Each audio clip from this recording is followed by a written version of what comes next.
어린아이들 키우다 보면은 우리 되게 좀 걱정될 때가 있어요. 애가 갑자기 열이 나고 펄펄 끓고 그러면은 아이는 이제 자기 아픈 거를 제대로 표현을 못 하잖아요. 그래서 얼마나 심각한 건지 혹은 이거 어떻게 관리를 해야 되는지 좀 당황할 때가 있을 텐데요. 오늘은 소아과 질환에 대한 거를 몇 가지 얘기를 해드릴 텐데 그 중에서 수족구에 대한 얘기를 해드릴 거예요. 영어로는 Hand, Foot and Mouth Disease라고 합니다. 그래서 앞글자만 따서 HFMD라고 하는데 아이가 손발에 발진이 생기고 열이 나고 할 때 한 번 정도 이제 의심을 해볼 만한 질환이에요.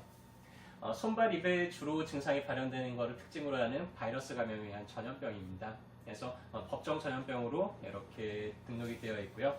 수족구라는 건 말 그대로 손, 발, 입 해가지고는 수족구병이에요. 병명 참 쉽죠.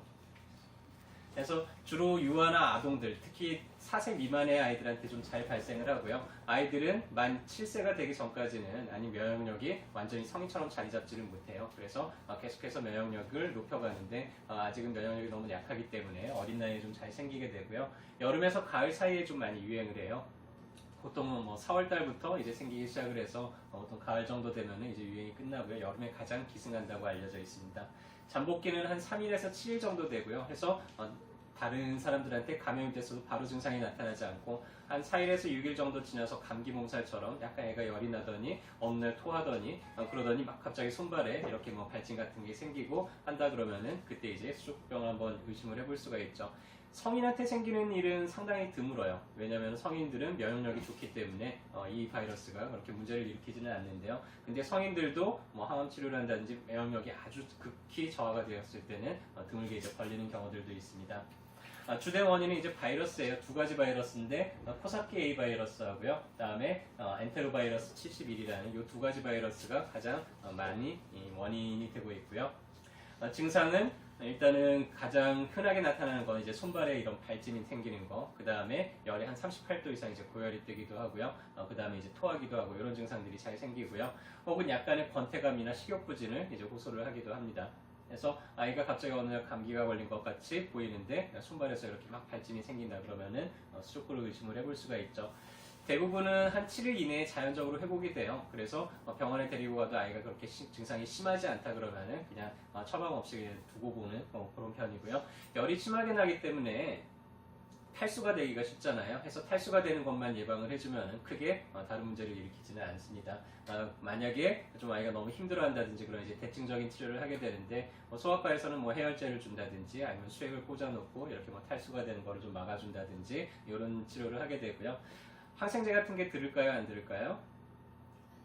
바이러스 질환이기 때문에 항생제 같은 경우는 이제 쓸 필요가 없고요. 일단 한의원에도 이런 아이들이 오게 되면 우선은 좀 이 증상들을 잘 넘어갈 수 있게 면역력을 좀 키우고 증상을 좀 잘 넘어가는 방향으로 하게 되고 군염이 너무 심해서 아이들이 밥을 못 먹어요. 그래서 그런 것들을 회복시키는 데는 사심탕류의 처방들이 상당히 많이 도움이 되고요. 저희 아이는 이제 보험약으로 바나사심탕이라는 약이 준비가 되어 있는데 그런 것들이 상당히 잘 듣습니다.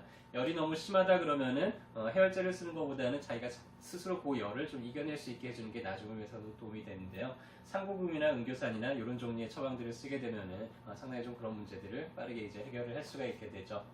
일단은 전염병이라 그랬잖아요. 타인들한테 전염이 될 수가 있습니다. 그래서 일단 손발을 좀 깨끗하게 씻는 게 중요하고요. 자기가 사용한 물건들은 자기 혼자만 사용하도록 발병 기간 동안에 그렇게 하는 게 중요하고 체액이나 기침이나 손으로 닿는다든지 분변이나 침이나 이런 걸 통해서 전염이 될 수가 있어요. 그래서 이런 분비물들은 따로 좀 이렇게 관리를 하는 게 중요하고요. 뭐 팔이나 모기 같은 게 옮기지 않도록 그런 거 좀 주의하는 게 좋고 음식을 좀 오염되지 않은 깨끗하게 익혀서 이렇게 먹는 게 중요하죠.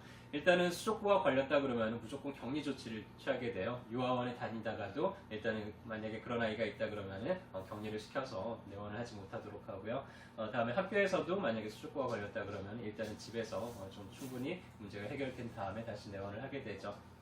아이들이 수족구에 걸렸을 때 고열이 날 때는 두 가지를 일단은 조심해야 돼요. 이 두 가지만 조심할 수 있으면은 나머지들은 스스로 이겨낼 수 있게 얼마든지 기다릴 수가 있는데 첫 번째는 이제 뇌염이 생기는 경우예요. 이런 바이러스가 뇌까지 올라갈 때 그러면은 아이들이 갑자기 한 곳만 이렇게 멍하고 응시를 하고 있고 가만히 좀 이렇게 늘어져 있는다든지 아니면은 자기도 모르게 어디가 실룩실룩 이렇게 몸을 좀 떤다든지 이런 증상이 보일 때는 일단 빠르게 이제 응급실로 데려가는 게 좋고요.